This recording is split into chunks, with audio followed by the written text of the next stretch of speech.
cavern where I come to relax. The cavern where the same pants for a week. Wait, what?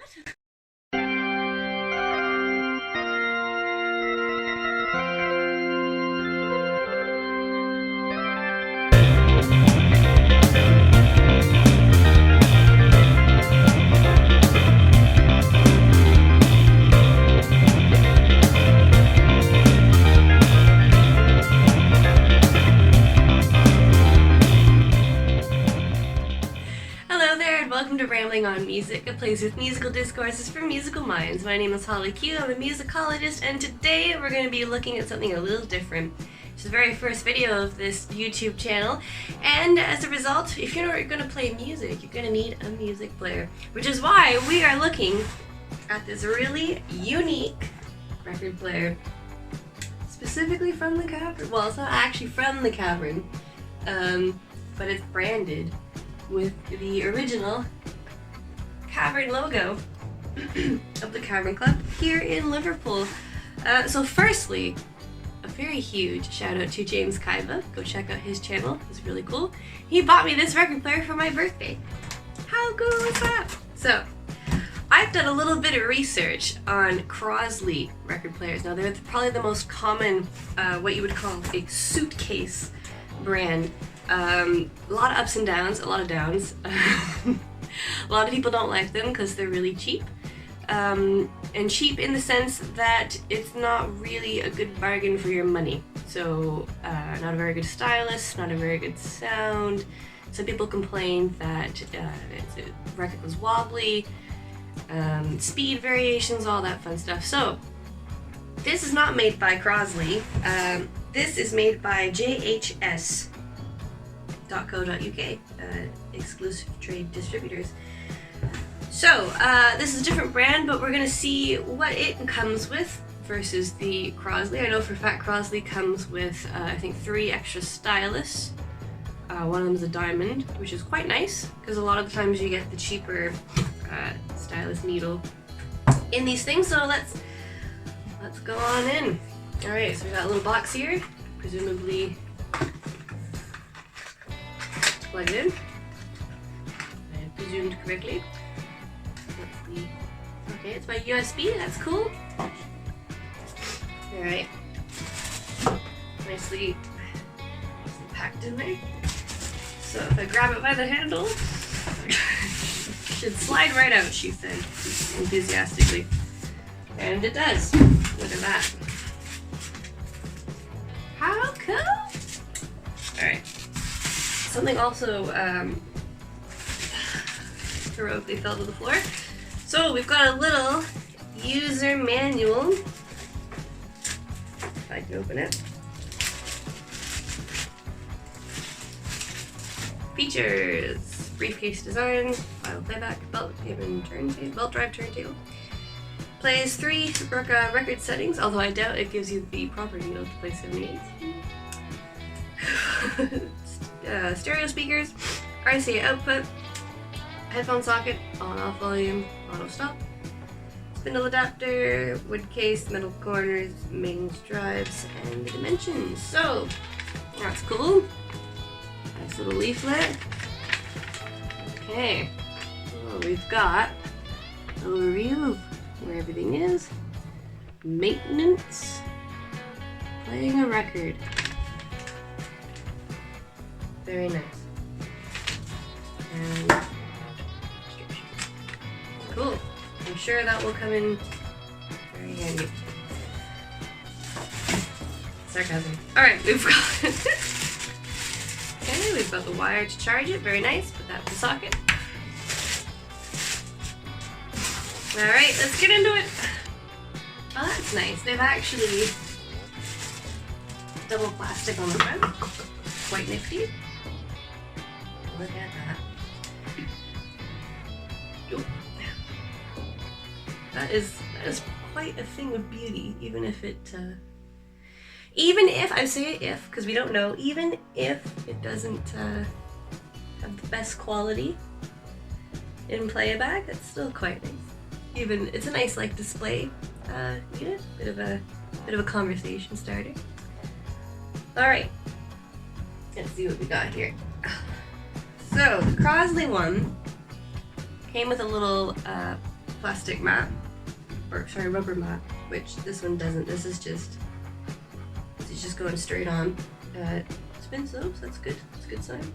If the belt's connected properly. And a nice little twist tie here. Go. Oh, nice. This has like a little extra clamp here to keep your arm safe. And it's got a little cover for your stylus. Alright.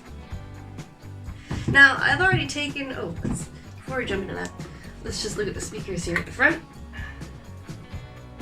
And the output in the back.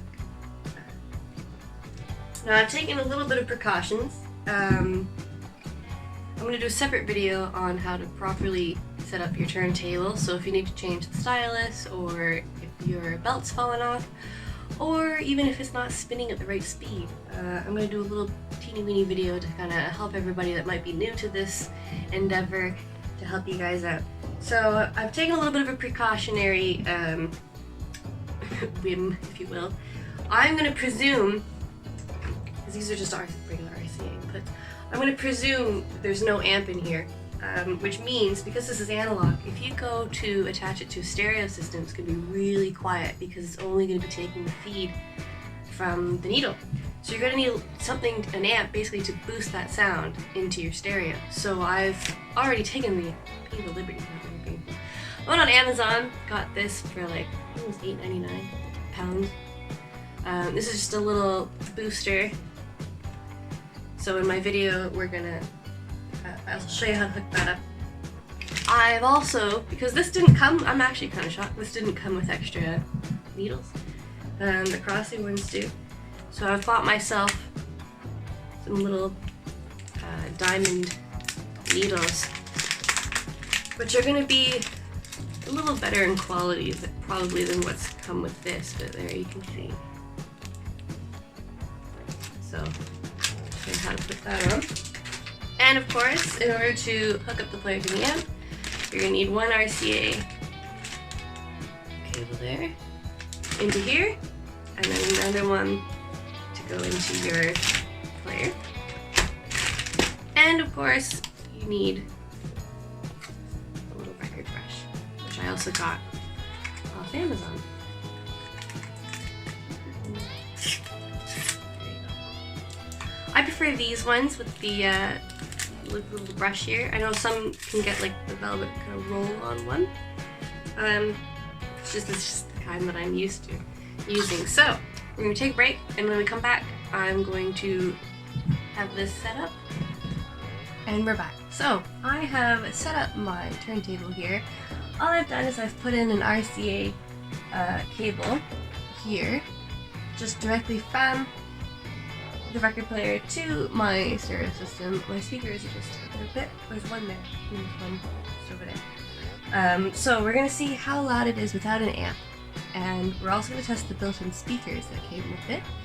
And then we'll plug it into the amp and see if that makes any difference. So without further ado, let's get started. I don't have a Beatles record, unfortunately. That would have been the perfect way to christen such a beautiful record player. But instead, I have a band that's one of my favorites that was heavily influenced by the Beatles. So hopefully that will appease some people. So I have Genesis Foxtrot.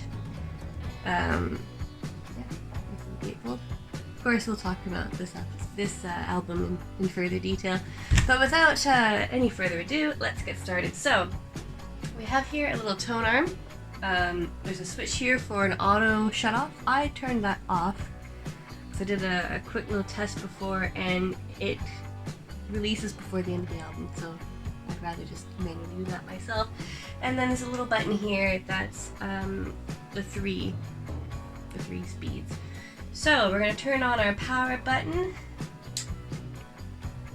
and it's on. So automatically it goes to the speakers when you turn the power button on. If you don't want the speakers on and you want just this you keep the volume very, very low, but otherwise it comes through speakers at both times. So let's see how this sounds.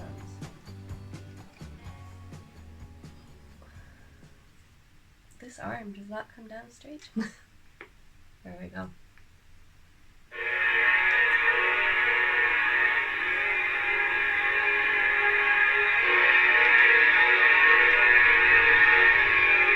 So right away that sound quality is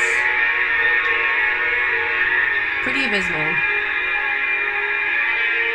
There's a Taurus pedal in there somewhere. So let's try.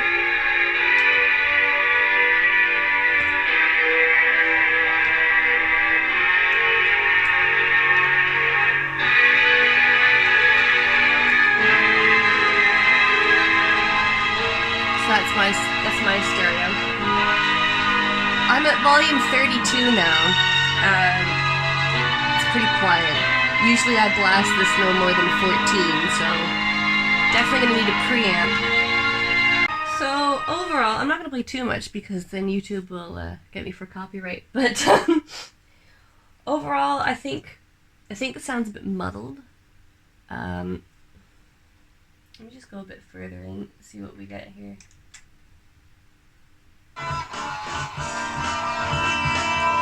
Yeah, sounds a bit muddled.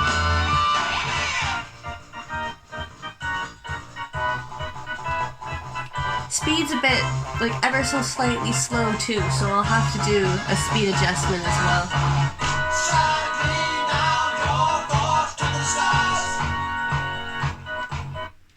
So let's just try it with the preamp, see if that makes any difference, and then of course we'll try it with an exchanged stylus. And welcome back. So I have hooked up my record player to this little preamp. So I've set the output going into my stereo and the input to the record player. Let's give this a spin and see if there's any difference at all in sound. I currently have my stereo at volume 4. So let's see how loud we get.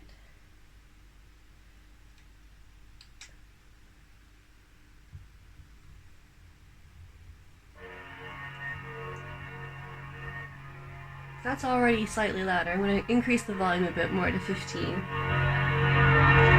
Actually, I'm not even going to go there because that's volume 10 and that's already pretty loud, so this is already a lot better than without the preamp. So let's just go ahead a little bit. Get to the nitty gritty meat and potatoes of this track.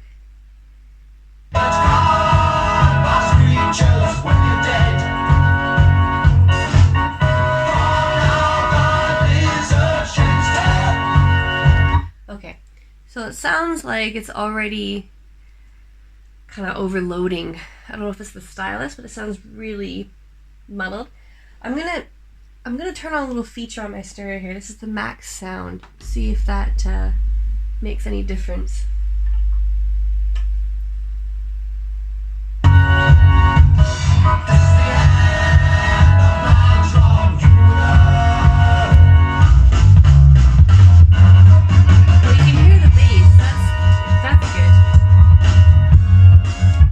It sounds like the vocals, though, are really compressed. I don't know if it's necessarily the treble with this stylus. So one more thing I'm going to do, I'm going to change the stylus, and we're going to see if that changes the sound quality. Because I'm not, like, the bass is alright. Like, I'm okay with it. It's not, I mean, it's not the best bass from this in the world.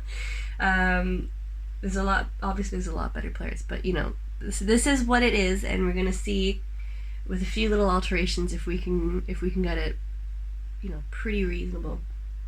So we'll be right back.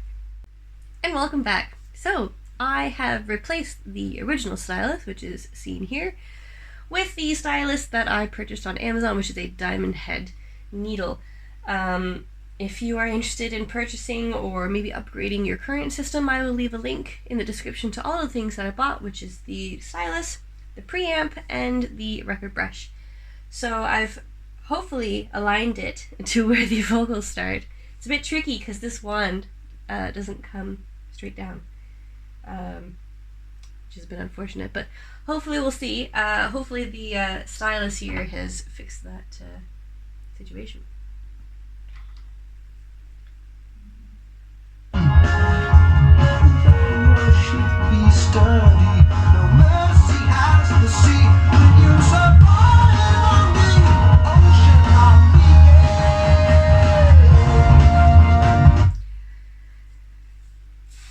So I feel like that's a little bit better. It's still not optimal. Still sounds really, maybe it's just me, but to me it sounds really muddled. I don't know. What do you guys think? Yeah. Well, we'll wrap this up in a little bit here. I'm gonna get this all situated, and we'll come back for a final review. Alright, so final thoughts on the Cavern Club Liverpool Portable Record Player made exclusively by JHS. Is it a good record player? No. Is it visually a good record player? Absolutely. Who would not want this in their study? Especially if they are a Beatles fan. I mean, this is probably the coolest looking record player. Let me rephrase. Coolest looking modern record player I've ever seen. I mean, that's going to be a conversation starter right there, no matter where you put this in your house. Is it a good record player for actually playing records? No. There's a lot of debate right now on YouTube about the weight of the tone arms in these types of portable players, because unlike classic analog or more expensive record players, they do not have a string or a weighted dial on them, so you can't adjust the weight. And so there's concern that over time, that weight in your tone arm will damage your records.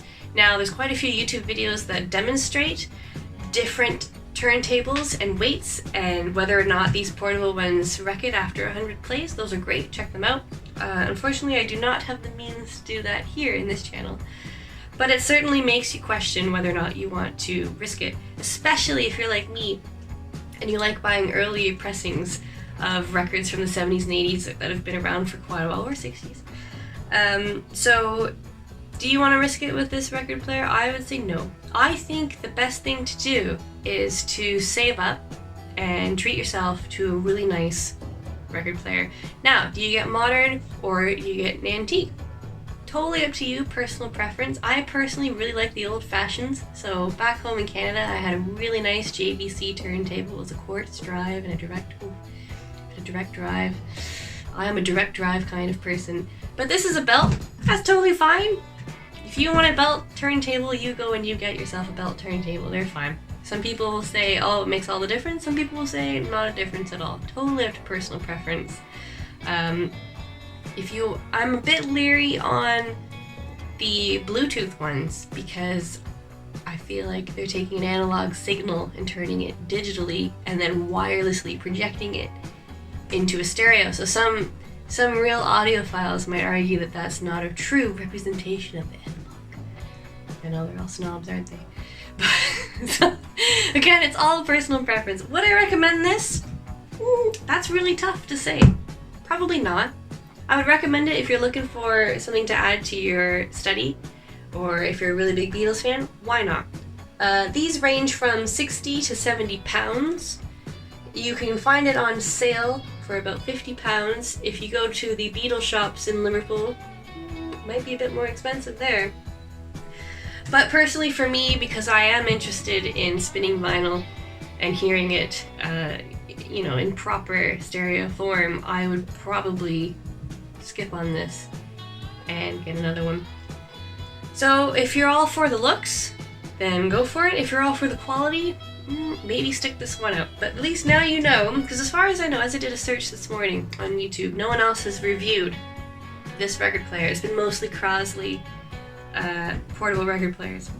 So hopefully this helps. If you have any questions, comments, or concerns, please address them in the comment section.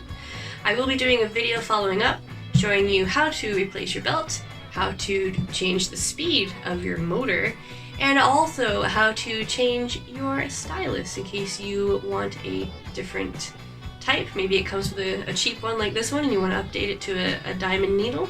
We can totally do that. And hey, if you've got a record player and you want to make the most of it and you want to do some upgrades as well, hopefully that'll help you as well. So thank you so much for watching. Please give a like and a subscribe if you'd like to see more. And the next video we do will be music oriented. Cheers.